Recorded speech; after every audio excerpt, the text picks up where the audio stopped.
निवेदन करता हूं राजस्थान की उस पवित्र माटी को समर्पित करती हुई एक रचना, जिसके लिए बहुत से लोगों ने फ़ोन करके कहा भैया ओरछा आ रहे हो तो वो चेतक की कविता सुना देना। मैं पूरे मन के साथ निवेदित करता हूं। हल्दी घाटी का युद्ध भारत के अन्य युद्धों से अलग कैसे था, बस यहीं से कविता शुरू होती है। मुगलिया काल में जलालुद्दीन अकबर के गाल पर कमाल के चांटे सा पड़ा था युद्ध। मुगलिया काल में जलालुद्दीन अकबर के गाल पर कमाल के चांटे सा पड़ा था युद्ध। राजा मेवाड़ के प्रताप महाराणा, उनके माथे पर सोने के मुकुट सा जड़ा था युद्ध। हल्दी की घाटी में वीर परपाटी में मेवाड़ की माटी में मौत सा अड़ा था युद्ध। दूजे युद्ध, अन्य युद्ध, घोड़े पर बैठ लड़े शेर, वहां शेर पर सवार बबर शेर ने लड़ा था युद्ध। शेर पर सवार बबर शेर ने लड़ा था युद्ध। भारत की माटी का वंदन अनेक बार चंदन समान इसे मस्तक लगाता हूं। राजा मेवाड़ के प्रताप महाराणा, उन्हें श्रद्धा की शौर्य शब्द समिधा चढ़ाता हूं। वीर रजपूतों की वसुंधरा वो वीर भूमि, रंगीले राजस्थान को मस्तक झुकाता हूं। तालियों की गूंज से हिम्मत बढ़ाओ आप, चेतक की टापों की गूंज सुनवाता हूं। चेतक की टापों की गूंज सुनवाता हूं। निवेदन करता हूं इसी क्रम में शीघ्रता के साथ। मास्टर साहब, मंत्री जी, अध्यक्ष जी, देखो किसी कवि सम्मेलन को अगर खराब करना हो तो पूरे शहर से 10-20 मनहूस टाइप के लोग ढूंढ ले आओ और उनको सबसे आगे बिठा दो। पूरा कविता, अभी तो हम लोग दिल्ली में गए, वहां कुछ अंग्रेजों को बुलाया गया था कविता सुनने के लिए। अब मुझे अंग्रेजी ना आए और उन्हें हिंदी समझ में ना आए तो हमने संस्कृत में सुनाना शुरू किया। जितने हमें श्लोक याद थे, अभी सिप्तात से उद्यर्थो पूजतो या सुरासुरई सग्नहस्तस्मै श्रीमन गणाधिपतये नमः सर्वमंगल मांगल्ये शिवे सर्वार्थ साधके शरण्ये त्र्यंबके गौरी नारायणी नमोस्तुते शुक्लांबरम। 5 मिनट सुनाया भाई साहब, 40 अंग्रेज निपट गए। हमसे उसने पूछा आयोजक ने कि भाई साहब ये क्या किया, संस्कृत में कविता सुना दिया, तो 40 निपट गई। हमने जो जवाब दिया उस पर आपका बड़ा ठहाका उठे। हमने कि ये 40 तो कम है, मैं तो पूरे जलियांवाला बाग का आज बदला लेना चाह रहा था, इसलिए मैं संस्कृत में सुना रहा था। तो थोड़ा सा जागृत होकर के सुनिएगा, ऐसा ना लगे कि वही 40 लोग अध्यक्ष जी ने ढूंढ के बिठाए हैं। पूरे मन के साथ सुनना। पानी है बनास का, इस पानी से तुम तन मन धो लो। बनास एक नदी है जिसका पानी पीकर राणा की शिराओं में वो तेजाब खोला था कि एक बार नहीं, हल्दी घाटी के युद्ध से लेकर दिवेर की घाटी के युद्ध तक 6 युद्धों में लगातार अकबर की सेना को पटक के मारा। तब इस देश में कोई वामपंथी इतिहासकार लिख देता है कि अकबर द ग्रेट, अकबर महान, तो मेरे जैसे कवि को पीड़ा होती है। आज इस पवित्र नगरी के पावन मंच पर खड़े होकर अजय अंजाम एक घोषणा करते हैं कि इस संसार में पौरुष के मामले में, पराक्रम के मामले में, युद्ध कला के मामले में, रण कौशल के मामले में कोई एक शख्स ग्रेट था, एक शख्स महान था, तो वो अकबर द ग्रेट नहीं, हमारा हीरो महाराणा प्रताप महान था। महाराणा प्रताप ग्रेट था। पानी है बनास का, इस पानी से तुम तन मन धो लो। इस बहादुरी की धरती में तुम पौरुष की फसलें बोलो। तुम वीर पुत्र हो वीरों के, वीरों जैसे निर्भय डोलो। बस एक धर्म है देशभक्ति, तुम उसके अनुयायी हो लो। है प्यार अगर इस धरती से तो फिर दोनों बाजू खोलो। राणा चेतक के साथ साथ भारत माता की। कौन थे राणा प्रताप? संदर्भ में मैं बताता चलता हूं, जुड़ते आप चलना कथा के साथ। जो सूरज के आगे चलता वो उस रथ का हकवैया था। जो नाव डूबती जाती थी वो उसका प्रबल खिवैया था। उस नरनाहर ने मातृभूमि का पूरा कर्ज उतारा था। राणा प्रताप मेवाड़ गगन पर चमका एक सितारा था। ये उदय सिंह राणा का सुत बचपन से ही अभिमानी था। आकाशी विद्युत सा चंचल, यह चक्रवात तूफानी था। जो जन्म लिया अंजनी कोख से वीर व्रती हनुमंता ने, वैसे ही सिंह जना था ये श्री बाई जी जयवंता ने। नेत्रों में प्रबल प्रभंजन था, माथे पर सूर्य चमकता था, अंतस की आभा से मानो पूरा ही पिंड दमकता था। जो बाल भास्कर भोर प्रहर से प्रतिक्षण चढ़ता जाता है, वैसे ही ये मेवाड़ राज्य का सूरज बढ़ता जाता है। जैसे जैसे भुजदंडों की मछलियां अकड़ती जाती थीं, वैसे वैसे मेवाड़ भूमि की चिंता बढ़ती जाती थी। घर में थी फूटन और मुगल के रोज आक्रमण होते थे चंद विभीषण जो खुद ही गद्दारी का विष ढोते थे। ये एक समय की साजिश थी। ये एक काल की साजिश थी। इस साजिश के साक्षी हो लो राणा चेतक के साथ साथ भारत माता की। मुगलों के राजा अकबर ने षड्यंत्र रचा, आघाती था। हल्दी घाटी के युद्ध का दृश्य आपके सामने बनाने की कोशिश करता हूं। पूरे भारत में जहां कहीं पढ़ा बहुत स्नेह मिला। बड़े कवियों ने कहा कि जहां शब्दों के माध्यम से तलवारें चमकती महसूस हो जाएं, छुरियां छमछमाती हुई दिखाई पड़ जाएं, धनुष की डोरी की टंकार महसूस हो जाए, वीर रस की वो कविता बड़ी होती है। कोशिश मैंने की है, जुड़ने की कोशिश कर। स्वागत है भैया, जिंदाबाद। मुगलों के राजा अकबर ने षड्यंत्र रचा, आघाती था, लेकिन प्रताप का तेवर भी तेजाबी था, प्रतिघाती था। अकबर ने राजा मान सिंह को सेनापति बनवाया था, रजपूती सेना के खिलाफ रजपूतों को भड़काया था। रणक्षेत्र बनी हल्दी घाटी, चतुरंग शत्रुवनी अड़ी हुई, उसके विरुद्ध थी राणा की बलिदानी सेना खड़ी। इस बीच युद्ध के शंख बजे, रणढोल बजे, मृदंग बजे, घड़ियाल बजे घन घनन घनन, जो झारू युद्धक जंग बजे, बज उठी तेग तलवार बजी, मुगदर बरछी करवार बजे, बंदूकों की शहनाई संग तोपों के मुखर सितार बजे, दोधारी बाजी खन खन, छुरियां छम छम छम छाप बजी, झन झन झनाक झन चंद्रहास, दुश्मन की गर्दन नाप बजी, धनुषों की डोरी धन धन, और तीर बोलते सन्न सन्न। मायूस हो गया इस शहर में। हिंदुस्तान में जहां कहीं भी पड़ी, एक एक नाद के साथ, एक एक आवाज के साथ तालियों की गूंज आई। आज ओरछा किस तरह से सुनेगा, मैं निवेदन करता हूं। इस बीच युद्ध के शंख बजे, रणढोल बजे, मृदंग बजे, घड़ियाल बजे घन घनन घन, जो झारू युद्धक जंग बजे, बज उठी तेग तलवार बजी, मुगदर बरछी करवार बजे, बंदूकों की शहनाई से तोपों के मुखर सितार बजे, दोधारी बाजी खन खन, छुरियां छम छम छम छाप बजे, झन झन चनाक झन चंद्रहास, दुश्मन की गर्दन नाप बजे, धनुषों की डोरी धन धन, और तीर बोलते सन सन, घोड़ों की घंटी टन टन, हाथी का घंटा घन घन, अरे सिर कटकर गिर जाते थे, लोथें ही अड़ती रहती थी। दो नाम लेता हूं हल्दी घाटी के युद्ध से, कल्ला राठौर और जयमल राठौर। जिन्होंने राजस्थान का इतिहास पढ़ा हो, जरा पन्ने पलट के देखना। कल्ला के पैर में गोली लगी, जयमल ने अपने कंधों पर बिठाला, चारों हाथों में तलवारें थीं। हल्दी घाटी के युद्ध में दोनों एक साथ युद्ध लड़ रहे थे। मुगलिया सेना यह देखकर परेशान थी कि यह कौन सा देवता इनकी तरफ से आ गया जो चारों हाथों में तलवार लेकर लड़ रहा है। अभी बीते दिना मंजू दीदी उदयपुर के कवि सम्मेलन में गया मंत्री जी, वहां मंदिर में देखा कि एक मूर्ति है। उस मूर्ति में घोड़े पर एक प्रतिमा सवार है, उसके कंधे पर एक और प्रतिमा बैठी है, चारों हाथों में तलवारें हैं। मैंने पूछा ये कौन से देवता हैं? हमारे यहाँ तो मंदिरों में ऐसे कोई देवता नहीं होते। वहाँ के लोगों ने बताया, अजय अंजाम, ये देवता नहीं है, ये हमारे वीर सैनिक कल्ला राठौर और जयमल राठौर हैं। मैं गौरव से भर उठा मंत्री जी कि मैं उस देश का रहने वाला हूँ जहाँ सिर्फ अपने देवताओं को ही नहीं, अपने वीर बेटों को भी भगवान की तरह पूजा जाता है। तब मैं निवेदन करता हूँ। सिर कटकर गिर जाते थे, और ये युद्ध हमने लड़े हैं। तेजस्वी युवा समक्ष बैठा है, एक पंक्ति तुझे भेंट करता हूं। सिर कटकर गिर जाते थे, पर लोथें ही अड़ती रहती थी, और कहीं विलक धड़ से होकर बस बाजू लड़ती रहती थी। जिसको भमोड़ देता चेतक, उसका बख्तर कट जाता था। जिसको भाला घुस जाता था, गुब्बारे सा फट जाता था। वो नीले घोड़े का सवार तूफान दिखाई देता था। जिस ओर निकल जाता चेतक, शमशान दिखाई देता था। जिस ओर निकल जाता चेतक, शमशान दिखाई देता था। चेतक को लाने का प्रयास करता हूं मंत्री जी। अगर महसूस हो जाए ओरछा की इस गली में, तो तालियों के साथ, उसकी नाल के, उसके कदमों की चाप के साथ अपनी तालियों की ताल मिलाना। वो नीले घोड़े का सवार तूफान दिखाई देता था। जिस ओर निकल जाता चेतक, शमशान दिखाई देता था। चेतक आ रहा है जी। टप टप टपाक टप टप टपाक टप टप टपाक टप टप टपाक टप टप टपाक टप टप टपाक टप टप टपाक, पदचाप सुनाई देती थी। चेतक दिखता थोड़ी ना था, बस टाप सुनाई देती थी। चेतक दिखता थोड़ी ना था, बस टाप सुनाई देती थी। उस नीले घोड़े का कौतुक, उस नीले घोड़े का कौतुक देखो, अपनी आंखें खोलो।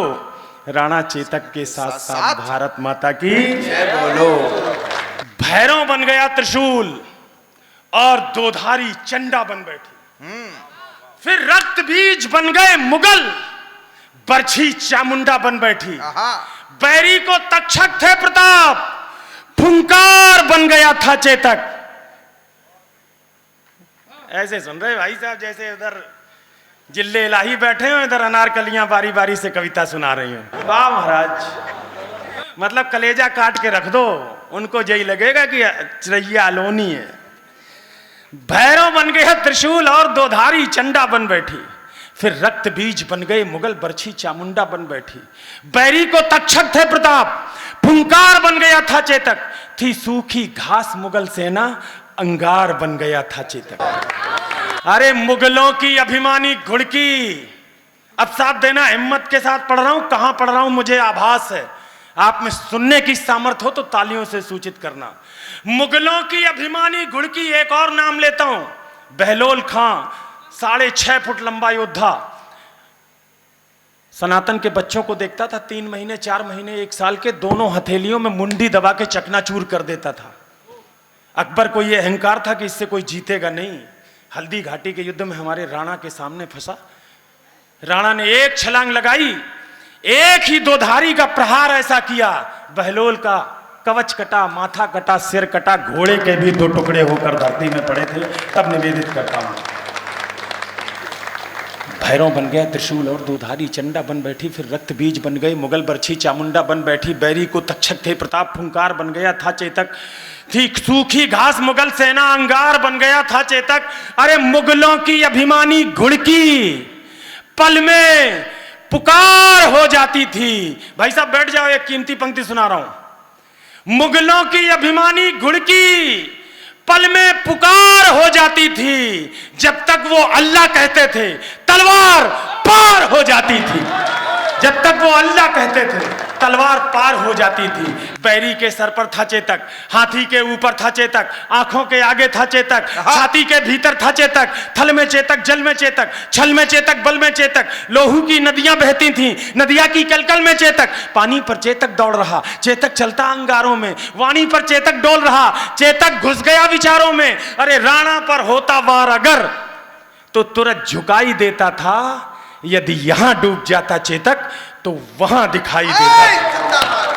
यदि यहां डूब जाता चेतक तो वहां दिखाई देता था। मेवाड़ विजय के रास्ते में, अब भी तालियां नहीं आई तो लगेगा मेरी कविता ही खराब थी। मेवाड़ विजय के रास्ते में खुद का तन रोड़ा बना दिया। मेवाड़ विजय के रास्ते में खुद का तन रोड़ा बना दिया। चेतक योद्धा बन गया और मुगलों को घोड़ा बना दिया। चेतक कहता रणचंडी से, चेतक कहता रणचंडी से, चेतक कहता रणचंडी से, आओ अपना खप्पर धो लो। राणा चेतक के साथ साथ भारत माता की। राणा के प्रबल प्रहारों का ना अंतिम बंद निवेदित करता हूं, अपना स्थान ग्रहण करूंगा। अगर चेतक की वो शहादत, चेतक की वो कुर्बानी, चेतक की वो विदा आपके हृदय में कहीं किसी भी प्रकार की मार्मिकता ले आए, भावना ले आए, तो मुझे सूचित करना अंतिम पंक्ति के साथ। राणा के प्रबल प्रहारों का न तोड़ दिखाई देता था, न हल्दी घाटी में चेतक का जोड़ दिखाई देता था। संख्या बल में अकबर का दल राणा के दल से भारी था। हजारों घाव लगे थे पर राणा का हमला जारी था। घिर गया सियारों में निहार, घिर गया सिगालों में नाहर। राणा को संकट बूझ गया, पर एक लिंग का हठीपूत दोधारी लेकर जूझ गया। इतने में झाला आ पहुंचे, झाला मन्ना, इतने में झाला आ पहुंचे। बोले राणा प्रस्थान करो, तुमसे कल को आशाएं हैं, कुछ उसका भी तो ध्यान करो। राणा बोले रण में झाला, मैं इंच इंच कट सकता हूं, पर पैज भवानी तुलजा की मैं कभी नहीं हट सकता हूं। तब एक लिंग का नाम लिया, झाला मन्ना ने, तब एक लिंग का नाम लिया। दे घोर शपथ झाला बोले, दुश्मन का वार लिया खुद पर, होकर लथपथ झाला बोले, इनको मैं धूल चटा दूंगा, देखो तुम कल के मंगल को। झाला ने कसम दिलाई तो राणा चल निकले जंगल को। बढ़ते बढ़ते राणा मग में 21 गज का नाला आया। चेतक का तन था लस्त पस्त, लेकिन जैसे ज्वाला आया, अपनी पूरी ताकत समेत चेतक फल्लांग लगा बैठा, राणा की रक्षा करने को अंतिम छलांग लगा।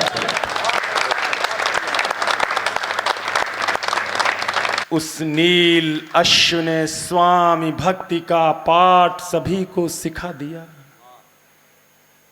करवट लेकर बेजान शीश राणा चरणों में टिका दिया।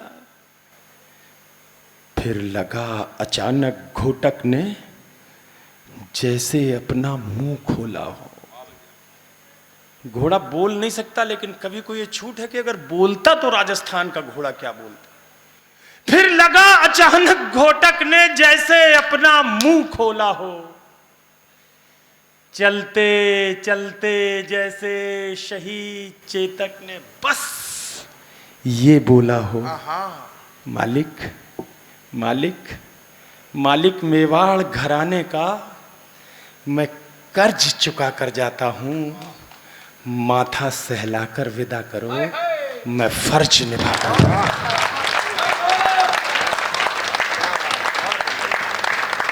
बस एक प्रार्थना है स्वामी, ये तालियां देना तो आखिरी पंक्ति पे सब लोग एक साथ खड़े होकर देना, ये बीच में फुट कर नहीं। बस एक निवेदन है स्वामी, बस एक प्रार्थना है स्वामी। मीनू दीदी, आपकी आंखों के ये आंसू मेरी कविता की थीसिस पर आपके हस्ताक्षर हैं। मैं जिंदगी भर याद रखूंगा कि जब भीड़ में से कुछ लोग उठकर चले गए थे तो सदन में एक वीरांगना ऐसी भी थी जो कविता के कथ्य से ऐसे जुड़ी कि उसकी आंखों से आंसू निकल पड़े। निवेदन करता हूं सुनना। चेतक ने सिर्फ एक बात मांगी राणा से, और राणा ने हल्दी घाटी के युद्ध में खड़े होकर के वचन दिया। राणा तो कुछ वर्षों बाद विदा हो गए, लेकिन राणा के उस एक वचन को कई शताब्दियों तक अगर हिंदू शेरों ने निभा दिया हो, पूरे हिंदुस्तान पर हरा झंडा फहरा दिया था मुगलिया सल्तनत ने, पूरे भारतवर्ष पर। लेकिन मेवाड़ का वो तिकोना हिस्सा मुगलिया सल्तनत की तमाम कोशिशों के बाद भी एक भी दिन के लिए उस मेवाड़ पर हरा झंडा नहीं फहराया। सदैव केसरिया हमारा भगवा फहराता रहा उस मेवाड़ को नमन। बस एक निवेदन है स्वामी, बस एक प्रार्थना है स्वामी, शत्रु का सिद्ध षड्यंत्र न हो, जब तक चेतक की याद रहे, मेवाड़ मेरा परतंत्र ना हो। चेतक मेरे बेटे भैया, चेतक मेरे बेटे भैया, हाँ लाल वीर चीत्कार उठा। चेतक को बाहों में भरकर वो घायल शेर पुकार उठा। चेतक तेरी बलिदान कथा हिंदुस्तान भी गाएगा, गाएंगे श्याम नारायण भी, हर नौजवान भी गाएगा। चेतक तेरी सौगंध मुझे दुश्मन का नाम नहीं होगा। वीर रस के कवियों पर यह बड़ा आरोप लगता है कि वो बहुत चीख के कविता पढ़ते हैं, चिल्ला के कविता पढ़ते हैं। अगली आधी सी पंक्ति सांस की आवाज के साथ पढ़ूंगा, स्वर नहीं होगा उसमें, और दावा करता हूं कि ओरछा सर्वाधिक तालियां उसी सांस की आवाज पे देगा।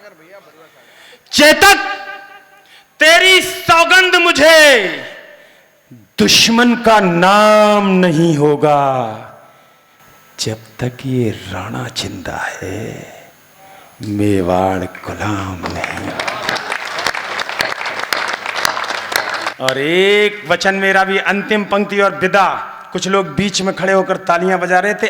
अब आपकी परीक्षा लेता हूं, कविता कैसी लगी आपको।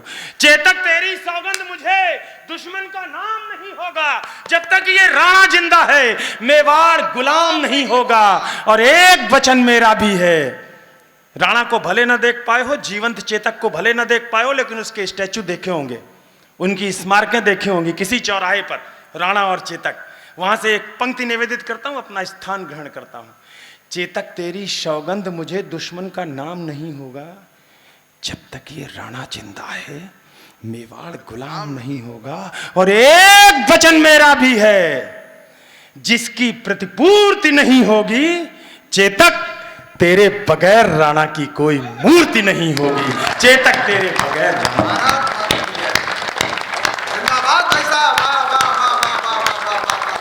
अंजाम अजय की विनती है, अंतिम पंक्ति पर विदा करना। अंजाम अजय की विनती है, अब तो दोनों बाजू खोलो, राणा चेतक के साथ साथ। भारत माता की, भारत माता की। बहुत बहुत धन्यवाद।